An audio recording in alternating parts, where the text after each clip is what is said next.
ನನ್ನ ಹೆಸರು ಎಚ್ ಜ್ಯೋತಿ. ನಾನು 8ನೇ ತರಗತಿಯಲ್ಲಿ ಓದುತ್ತಿದ್ದೇನೆ. ಸರ್ಕಾರಿ ಹಿರಿಯ ಪ್ರಾಥಮಿಕ ಶಾಲೆ ಗುತ್ತೂರು, ಹರಿಹರ ತಾಲೂಕು, ದಾವಣಗೆರೆ ಜಿಲ್ಲೆ.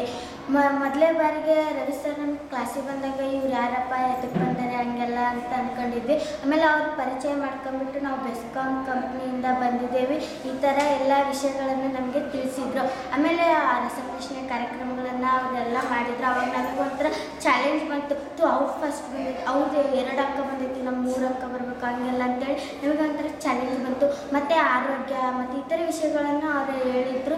ಅದು ನಮಗೆ ವಿಜ್ಞಾನ ಮತ್ತು ಸಮಾಜಕ್ಕೆ ಭಾಳ ತುಂಬ ಸಹಾಯವಾಗಿದೆ. ಮತ್ತು ಶುಭಾಷಣ ಕಾರ್ಯಕ್ರಮಗಳನ್ನು ಇಟ್ಟಿದ್ರು. ನಾವು ಬರೀ ವೇದಿಕೆ ಮೇಲೆ ಹೋಗಿ ನಿಂತ್ಕೊಳ್ಳೋಕೆ ಹೆದರ್ತಿದ್ವಿ. ಆ ಶುಭಾಷಣ ಕಾರ್ಯಕ್ರಮದಿಂದ ಒಬ್ಬೊಬ್ಬರಿಗೆ ಬಂದು ಹೇಳ್ದಾಗ ನಮಗೂ ನಾವು ಹೇಳ್ಬೇಕಲ್ಲ ಅನ್ನೋದೊಂದು ಧೈರ್ಯದಿಂದ ನಾವು ಹೇಳ್ತಿದ್ವಿ. ಇವಾಗ ಯಾವುದೇ ಸ್ಟೇಜ್ ಆಗಲಿ ಅಥವಾ ವೇದಿಕೆಯಲ್ಲಿ ನಾವು ಧೈರ್ಯದಿಂದ ಹೋಗಿ ಏನೇ ಇದ್ದರೂ ಅದನ್ನು ಹೇಳ್ಬಿಡ್ತೇವೆ. ಮತ್ತು ಅವರು ಎಷ್ಟೊಂದೆಲ್ಲ ನಮಗೆ ಚಟುವಟಿಕೆಗಳನ್ನು ಮಾಡಿದ್ರು, ಅದು ತುಂಬ ಸಂತೋಷವಾಯಿತು. ಮತ್ತು ಅರ್ಥಪೂರ್ಣ ಕಥೆಗಳನ್ನು ಅವರು ಹೇಳ್ತಾಯಿದ್ರು. ಅದನ್ನು ನಾವು ಸಾಧ್ಯವಾದಷ್ಟು ನಮ್ಮ ಜೀವನದಲ್ಲಿ ಅಳವಡಿಸಿಕೊಂಡಿದ್ದೇವೆ. ಮತ್ತು ಅವರು ನಮಗೆ ಎಲ್ಲ ಇದ್ರ ಬಗ್ಗೆ ಹೇಳುವಾಗ ನಮ್ಮ ಕ್ಲಾಸಲ್ಲಿ ಗಲಾಟೆ ಮಾಡ್ತಿದ್ರು.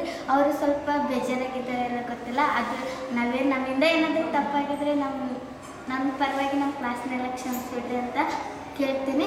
ಇದೇ ಥರ ಬೆಸ್ಕಾಂ ಲೈಫ್ ಸ್ಕಿಲ್ ಕಂಪ್ನಿಯವರು ಮುಂದುವರಿಲಿ, ಶುಭದಿಂದ ನೀವು ಮುಂದುವರಿಬೇಕಂತ ಕೇಳ್ತೈತೆ.